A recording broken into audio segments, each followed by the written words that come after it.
Hey, it's Tim, Pickup Truck Plus SUV Talk, joined by the 5'1" of the world, Jill Simonello. We are on location here in Plano, Texas, and we're actually doing it in Toyota's headquarters. Yes, That's and we're pretty- outside. We're outside, so we're squinting at the screen. I know. We're trying. If you see random people walk around in the background, like go with it. Just go with it. We just thought it'd be really cool. So before we go too much further, I just want to go like this. I know. So this is the display we're sitting at this headquarters. You go like this, you can see all different Toyota vehicles, and we have some a Camry and a Prius and something right over there. We have There's something some over Lexus here. stuff. Lexus stuff. So yeah, we are literally in the headquarters. Sitting in their courtyard. Yeah, and we just thought, you know what? We will do it for you. We will squint eyes for you, the audience. Yeah, we're gonna get wrinkles. Because yeah, why not? So if you have first time on the channel, welcome. News recap. This is stories that we don't quite cover during the week, or if we do cover them, we kind of want to talk some more about them. Maybe a way to answer some comments, like stuff like that, things like that. Yeah, we're this is first time, maybe last time, but first time. So let's start with the news first. So I'm going to kick things off. So let's add the stream.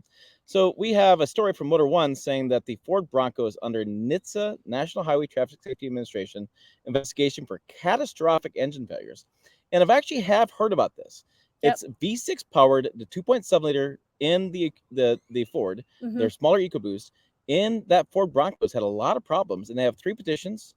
People that they're driving along and the vehicle just dies, engine goes out, and I've been watching the story pretty closely.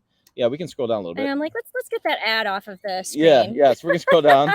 But yeah, so there are this twin turbo 2.7 liter EcoBoost V6 engine. They have 32 total complaints, but they have 3 petitions were submitted to start this investigation. So NHTSA's involved. It's an interesting thing. I've heard from Bronco community that there are some problems with that engine, and that's no bueno. And I'm really surprised by that, because they've had success with the 3.5 EcoBoost pretty well. They have a few turbos here and there, but it seems like that's been a fairly reliable engine. But this is not so far. No, that is no bueno. All right. In happy Ford news, Happy Ford news, they announced 6,200 new UAW jobs, which is awesome. They convert nearly 3,000 temporary employees to full time. But that's not all. Better news. I don't know, maybe not better, but bigger. No, maybe not bigger. The interesting news. Is all this growth, all this billions they're spending, is going to lead to all new electric Mustang Coupe, blah. But no, a Ford Ranger. Blah. Yeah. Yay. But for our audience's purposes, yes, the Ranger. Ford Ranger. So, and there's some conversation online we went following that Ranger Raptor is going to be built there. They're talking about next year. Also, an all-new electric commercial vehicle for Ford Pro customers. So maybe a bigger van, or maybe a different truck or something like that. So again, Ford Pro is a commercial operation. And yeah, electric is part of that process. But I mean, so we've already seen the Ranger globally in reveals and things like that. But this is just basically kind of confirming what we already assumed, that Ranger is coming to the United States, next generation. But I think this is perhaps the first time that I think we've really gotten an idea that we should see this in 2023. Yeah, I kind of think now that we may see this in the fall of this year with a 2023 model year launch, or the spring of next year with a fall launch. I mean, so a new Ranger is coming, and they're spending the money to build a plant right now, which tells me that they have done their R&D. They know what it's going to look like. They're doing the final, like, probably pieces of their testing. Right. But yeah, it is out, and it's going to come, and I am excited, because I thought the Ranger was, when they brought it back, it kind of wasn't as awesome as it could have been. No. And so I'm excited for them to actually have a full new ground up Ranger, and Ford's been killing it on their product news lately. So I expect it to be really good. I just remember seeing it at the Detroit Auto Show, and I got into the vehicle, and I was just like, the materials were just not good, and the interior didn't look good, and I was like, bleh. Yeah, so it just wasn't awesome. But stuff we are reporting on, we're doing a lot of reporting on, is we're going to go to our homepage, and I'm going to scroll down a little bit. But so we have a video I did that's up there. But Jill, you have some things about this one. This is So I mean, the Ranger's safe, or Wrangler safe, right? I mean, so the interesting thing here is, the Wrangler was redesigned in 2018, and when they did the 2018 crash tests, they basically carried it over from the previous generation. So they didn't retest the new model until 2019. Okay. And then when they retested the new model in 2019, they found something very bad. Actually, 37 miles per hour. The crash test that they do is 37 miles per hour, and it's kind of like a little bit of an offset driver's side front crash test. And and on the story that I posted on the website, so be sure to go check it out. It shows the actual crash test. I embedded the video, and what happens is the vehicle crashes, and then it goes boop, and basically tips over on the side. So it doesn't do a complete rollover, but it does. Oh, man! One more time, and then it go. I'm gonna go with that's not how you want the vehicle to respond. No, that is really not how you want it to respond. So they discovered this in 2019. Jeep went back to the drawing board. Okay, yeah, I love IIHS because of these multiple views. And by the way, IIHS is great.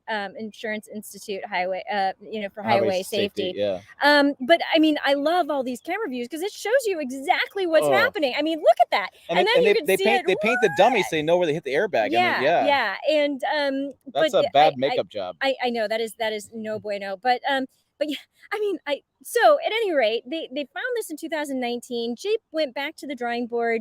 They did some changes to the front of the vehicle, and they retested it. They had an independent agency test it for 2022. And they were like, nope, we're good now. And IIHS is like, are you really? So they retested and they're like, no, this is still no bueno. And so Jeep went back to their agency and retested it, and yep, it flipped for them too. So they still need a little bit more work. Whoopsie. Yeah, whoopsie. But so, I mean, the bottom line, do you not buy the Jeep Wrangler because of this? I mean, that's a personal decision that only you can make. We can't tell you to buy it or not buy it. We just want to provide you with the information. Yeah, wear your seatbelt and then buy something else. I don't know. Yeah, well, so I mean, the other findings were in that crash test. You weren't, even with the tip over, you weren't getting head injuries, you weren't getting chest injuries, you weren't getting neck injuries, and those are the things that kill you. By the way, you were getting foot and leg injuries. So I mean, when you were getting injured, it wasn't here. So again, we want to provide you with the information so you can make an informed decision. Yeah. So you will survive. We hope. that is the goal. Fingers crossed. Fingers crossed. Okay, what else are you talking about? You wrote this great story about the Dodge Durango Hemi Orange package. So I kind of feel like we are in the last gasp of ICE engines, the internal combustion engine. And, Dodge specifically, has been very, iconic with the Hemi engine and the Hemi Orange and son, does that got a Hemi in it? Yes. That's very iconic. And you went really deep on that one. I did. I can do that. Yeah, I am impressed. But it's going away. We know the writing is on the wall. The death clock is up in the corner here. It's going away. And so, I mean, we're getting every single dollar we can out of this.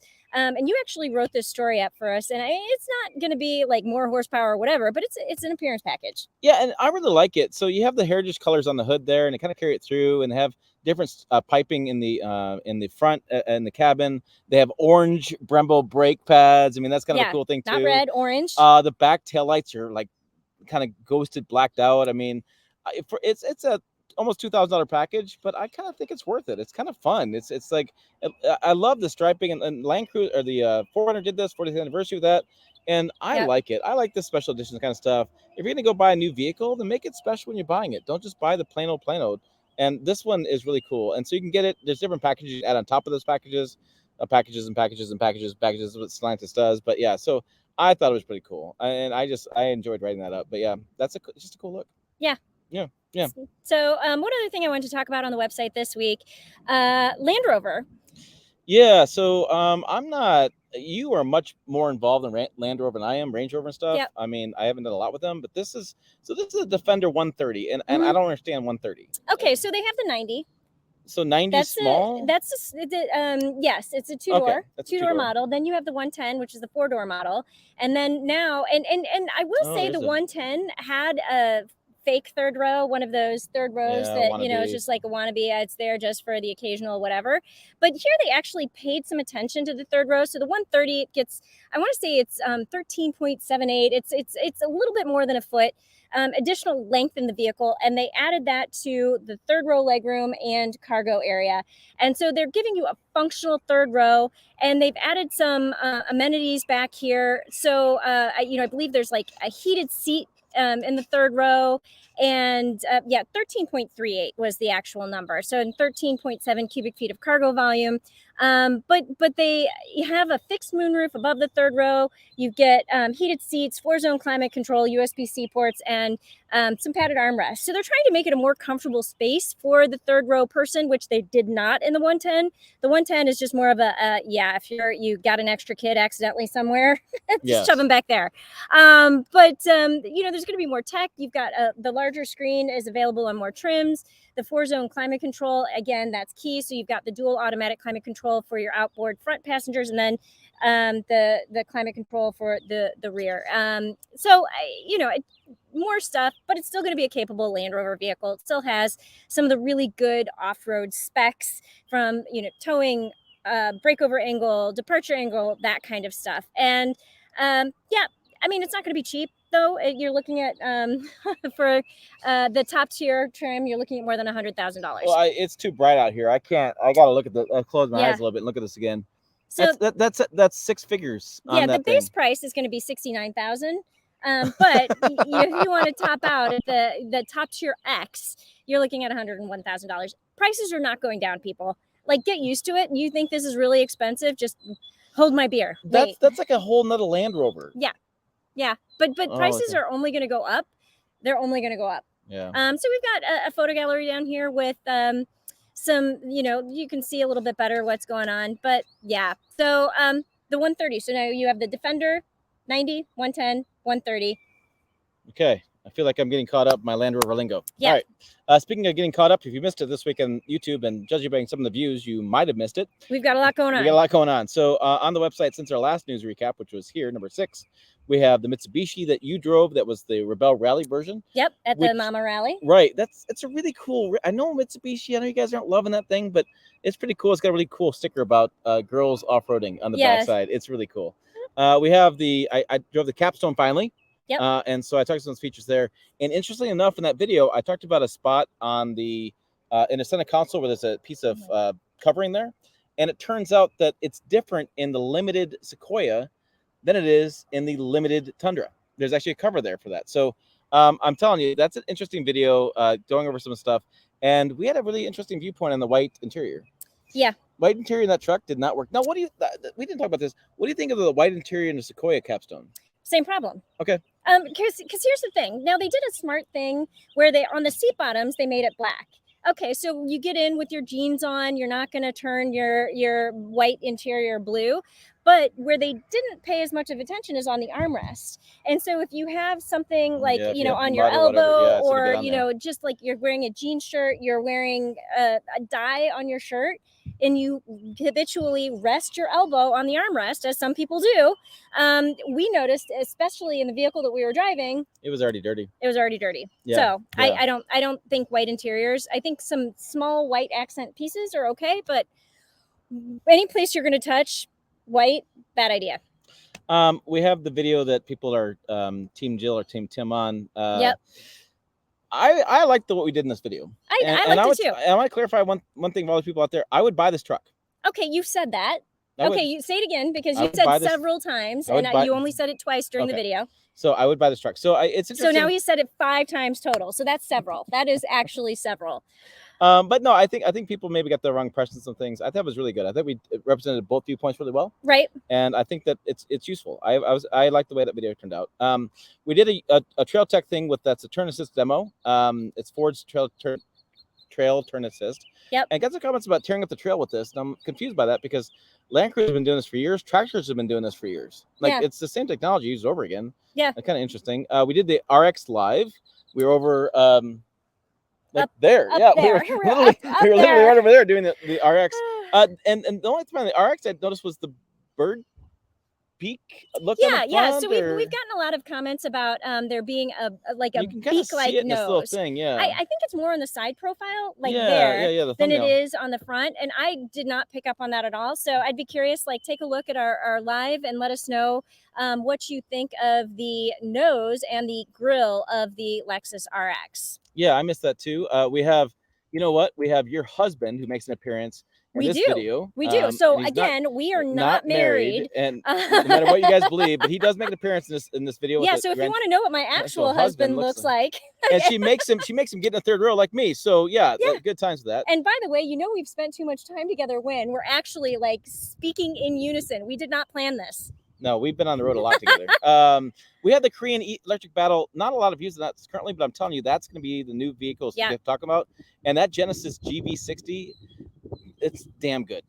It's damn good. And so definitely want to check that out too. Oh, apparently we're getting some weather, so we're gonna keep this going fast. I know as the wind starts to blow. I'm like, there's a storm over there. We're gonna get rained out live. And then we have the Better Than Tahoe video we did with the Sequoia third row. And I gotta tell you what, I am shocked or mystified or what. The early response we got on third row was terrible, it was useless. And I'm just mystified by this because and people said look at the reviews. It was like, and I was like, what reviews are you looking at that they all say the third row are awful? Yeah, I'm mystified by that. Yeah, and the specs come out next Tuesday, and I'll give you a teaser. It's not a Highlander. It's not a stretched Highlander, and it's not smaller than anything else to market. Like this, the comments I'm getting are just, it's really strange. It's very strange. And I thought it was really cool, and I thought it was a good solution. I thought they did a good job with you know how they had the cargo management with the shelf. I thought the slide for the you know the third row, not the second row. The second rows don't slide. I thought that was really interesting. So really, I just if you haven't seen that video, you got to watch it. You got to tell us what you think of the third row and the cargo management system, because we were definitely a little bit. Yeah, we're confused. You got to help us out with that one. Speaking of things they don't do well, though. Oh, well, no. So hold on. Let me preface this. This is not things they don't do well. That we're getting ready to launch into a JBL Rant surprise. But this is just something I've noticed in a lot of vehicles lately, because wireless charging for your phone is becoming a thing. I mean, you've even got like the magnetic whatever on the back of your case now. So wireless charging is becoming a thing. And so automakers are putting it in their vehicles, and there are some that do it well, and there are some that do not. So cue up the JBL Rant. All right, it is now time for another JBL Rant. And this week, I want to talk about wireless charging. I've recently encountered some vehicles that have done it very, very well.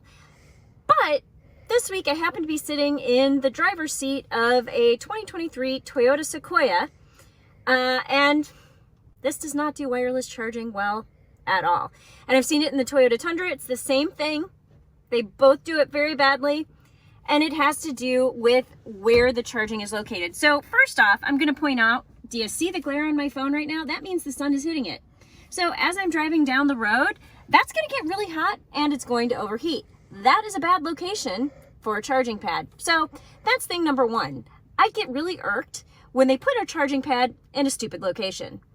That's not a good location. I did a video on the Volvo XC60, I think it was, and it was they put the charging pad right here, and my phone kept shutting off because it was overheating. No bueno. So that would be thing number one. Now, thing number two is going to be how it charges itself.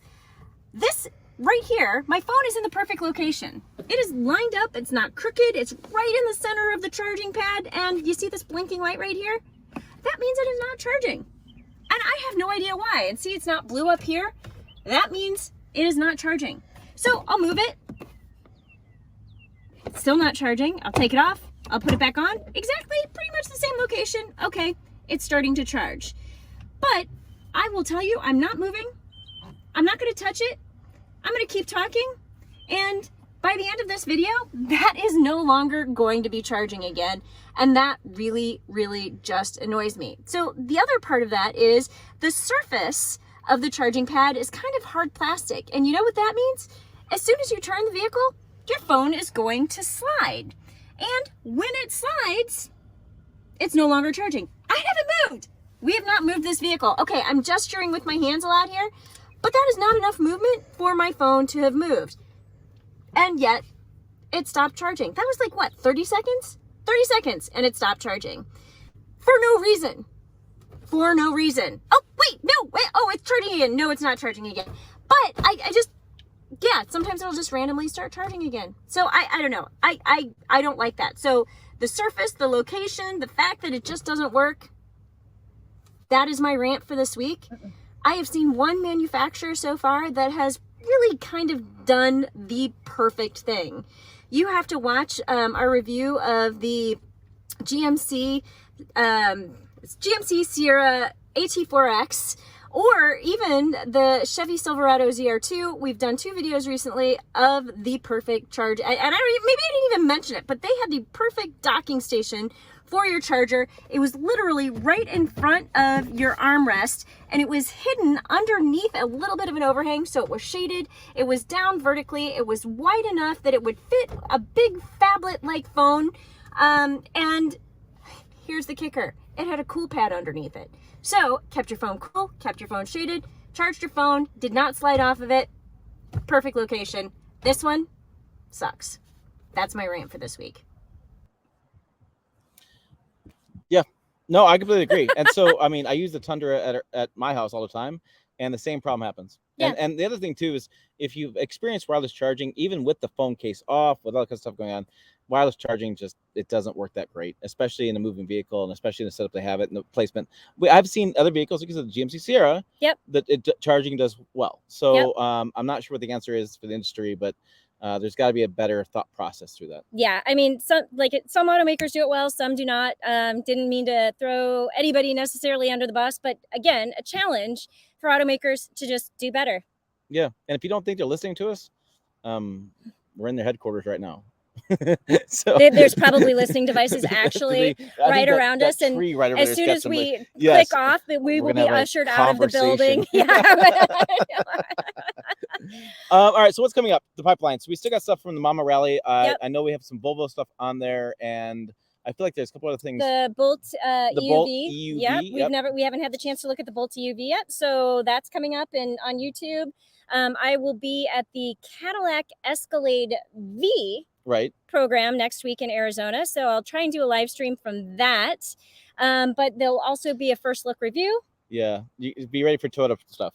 There's gonna be a lot of Toyota stuff. Yeah, and we did 15 videos. Yeah, I think so. And we did a lot of videos. We're gonna do our best to space it out to not kill you guys that don't Toyota like Toyota stuff. But when we're here all week, and this is all the vehicles we have, I mean, we're just gonna film a lot. We have Sequoia. We have, what else? We did some Tundra stuff.